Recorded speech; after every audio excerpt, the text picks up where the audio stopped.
గుజరాత్లోని ఖేడా జిల్లాలో ఉన్న ప్యారియేజ్ చిత్తడి నేల ప్రస్తుతం అంతర్జాతీయ స్థాయిలో పర్యావరణ ప్రేమికుల దృష్టిని ఆకర్షిస్తోంది. అరుదైన సారస్ కొంగలకు నిలయంగా మారిన ఈ ప్రాంతం అద్భుతమైన ఎకో టూరిజం కేంద్రంగా అవతరించింది. ఖేడా, ఆనంద్ జిల్లాల్లో వీటి సంఖ్య 1477కు చేరిందని 2025 జూన్లో నిర్వహించిన సర్వేలో తేలింది.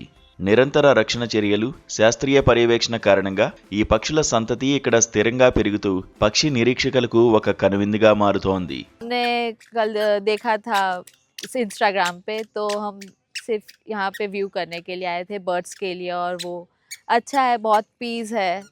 એમાંથી એક સ્પીસીસ જેમ કે સારસ, તો સારસ બર્ડ એક ઉત્તર પ્રદેશ સિવાય ગુજરાતમાં એકમાત્ર ખેડા જિલ્લામાં જોવા મળતું સ્પીસીસ છે, જેના ઉપર સંરક્ષણ ગુજરાત સરકાર દ્વારા અલગ અલગ યોજનાઓ પણ ચાલી રહી છે આ પ્રોજેક્ટ માટે, અને પર્યટન સ્થળ તરીકે પર્યટનને સારું વિકસાવવામાં આવ્યું છે. ఈ విజయం వెనుక కేవలం ప్రభుత్వ యంత్రాంగమే కాకుండా స్థానిక రైతులు, విద్యార్థులు, స్వచ్ఛంద సంస్థల అంకితభావం ఉంది.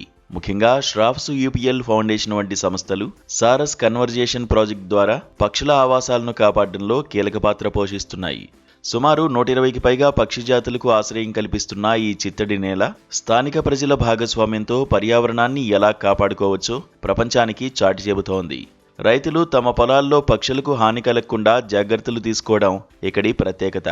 એમાં સારસનું પોપ્યુલેશન મોનિટરિંગ, એના માળાનું રક્ષણ, પછી જે સ્કૂલના શાળાના વિદ્યાર્થીઓ છે એમના અવેરનેસ પ્રોગ્રામ, સ્થાનિક લોકો સાથે અવેરનેસ પ્રોગ્રામ્સ, એવી અલગ અલગ પ્રવૃત્તિઓ કરતા હોઈએ છીએ. આના લોકો કેવી રીતે અલ્ટરનેટિવ લાઇવલીહુડ જનરેટ કરી શકે એના માટે અમે યુથને નેચર ગાઈડ ટ્રેનિંગ પણ છેલ્લા 4 વર્ષથી આપીએ છીએ, અને એમાં અમારી સાથે 40+ ગામડાના 90 જેટલા વોલેન્ટિયર્સ અમારી સાથે જોડાયેલા છે. గుజరాత్ ప్రభుత్వ పర్యావరణ పర్యాటక విధానానికి పారియేజ్ ఒక గొప్ప ఉదాహరణగా నిలుస్తోంది.